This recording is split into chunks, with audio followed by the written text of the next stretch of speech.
Hallo, Servus, and Moin, for those of you in northern Germany. What Germany's election means for Europe. What Germany's election means for the world. Man, there's been a lot of political things happening, shifting of the tides, I would say.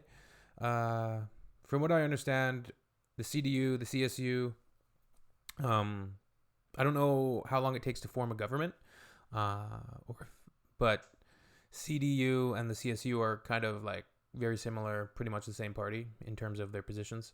The AFD, of course, had a huge turnout and have been surging in the last 5 or 10 years, and captured 1/5 of the vote, which is pretty big for the surging far right. And then the SPD is kind of decreased in their tally. But yeah, let's get into this video. What Germany's election means for Europe, for the EU, for the world. This will obviously be looking specifically at Europe. Let's hop into it. Hope everyone's doing incredible. Yeah, let's go. Germany went to the polls to elect their federal government. As expected, the election was won by the centre-right Christian Democrats, which means that their leader Friedrich Merz will be the next Chancellor of Germany. So in this video, we thought we'd take a look at what Merz means for Europe and for the EU, and how he might mark a change from his predecessor Olaf Scholz. So Merz, who will he form a coalition with? Will be the CDU, CSU, which is the Christian Social Union? You can call both of them just colloquially the union, right? And then what about the SPD and the AFD? AFD becomes the opposition.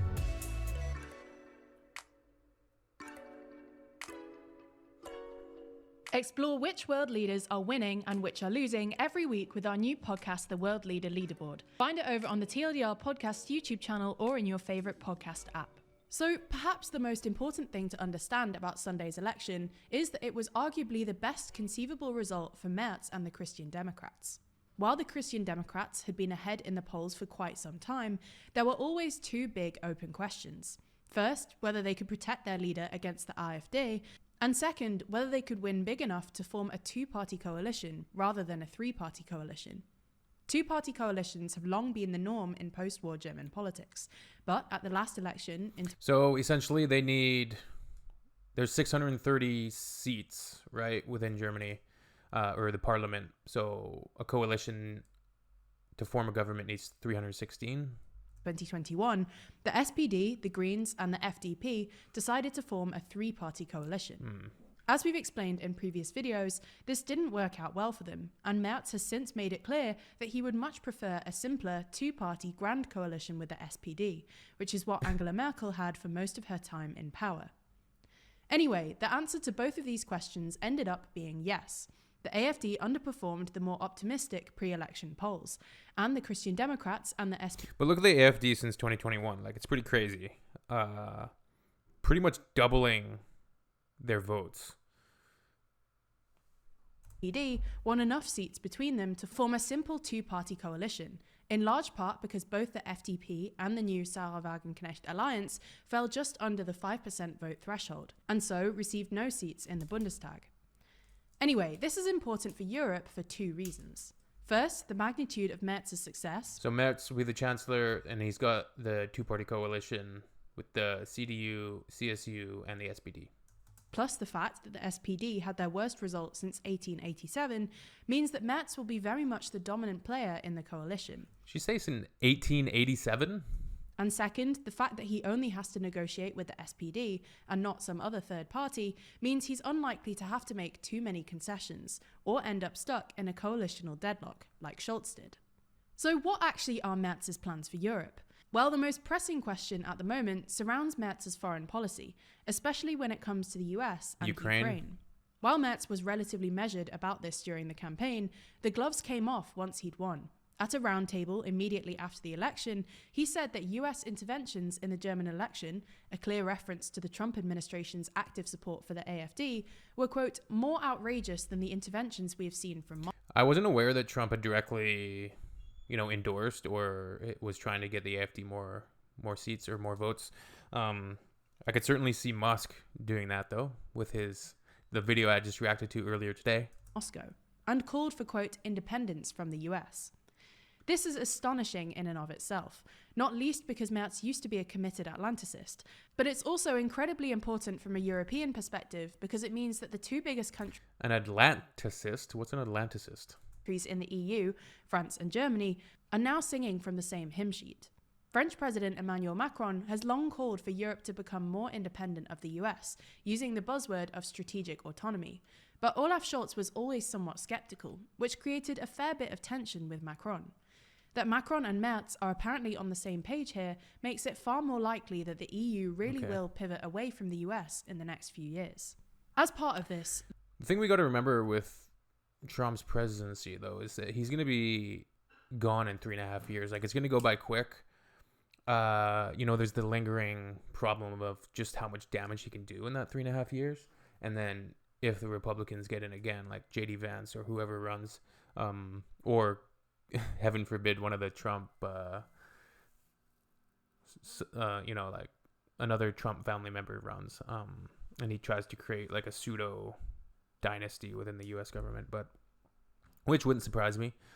However, if you can get somebody more sensible in 3.5 years, you don't want to make too drastic of changes to any of your agreements or treaties. Last week, Merz suggested that the EU should begin discussions with the UK and France on nuclear sharing, or creating some sort of European nuclear umbrella. Similarly, Merz will also be a more hawkish supporter of Ukraine than his predecessor. Merz has signalled he would be open to sending Taurus missiles to Kyiv, something we'll stop making Ukraine fight one-handed. That Scholz has long opposed, and that he would accept raising NATO's spending target above 2% of GDP. The issue here for Merz is that it's not clear how he'd fund any dramatic increase in defence spending. The so-called debt brake, which limits Germany's deficit to just 0.35% of GDP, means he can't borrow more to fund it, and the German economy doesn't look strong enough to bear more austerity or tax hikes. Merz signalled an openness to reforming the debt brake during the campaign, but because it's constitutionally enshrined, this would require a 2/3 majority in the Bundestag. This might be difficult, given that the AfD and the Left Party together have more than 1/3 of seats, and will probably oppose any increases in borrowing to fund further support for Ukraine. Anyway, another EU issue that Merz will have a real impact on is immigration. Merz has taken a pretty hard line against immigration domestically, but has also criticised the EU's immigration policies. He's described the EU's Dublin framework, which determines which EU country is responsible for processing an asylum application, as dysfunctional, and vowed to close Germany's borders on the first day of his tenure. So this is one of the contentious issues that was even in the Wallomat, which I did, which was like the political survey. The question involved asking, should Germany turn away asylum seekers that had already been given entry to another EU member state? And it was basically saying, like, the contention within that issue is that certain countries end up bearing more of that weight because, of course, Germany, just where it's situated geographically, is not going to get as many, right? But at the same token, there's going to be more people wanting to go Germany because it's a more prosperous country, and really it should be taken as a point of pride that people are choosing your country to go to. It's just there's a lot of nuance to those issues, right? So it's hard. It's really difficult. Effectively suspending the EU's Schengen agreement. Merz's position on Schengen will be particularly disruptive. Schengen has come under increasing pressure recently as migration-skeptic governments have introduced more and more border controls. But as the largest recipient of asylum seekers, Germany closing its borders will both encourage others to follow suit and create real crises for its neighbours, who will suddenly have to deal with a significant increase in irregular immigration. Merz has also expressed support for migrant offshoring plans. He even flirted with using facilities built by the UK government for their controversial Rwanda scheme, which is something other EU states like Italy are trying to implement, and could perhaps now be done at the EU level. When it comes I'm not sure what the Rwanda scheme refers to. to green politics, Merz's coalition will be less green than its predecessor.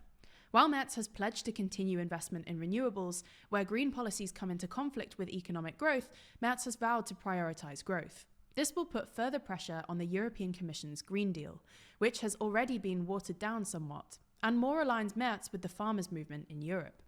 Merz has also taken a warmer tone towards nuclear energy, and while Germany is unlikely to restart its own reactors at this point, this is still important at the EU level, because Merz is more likely to sign off on EU support for nuclear power, which Scholz resisted.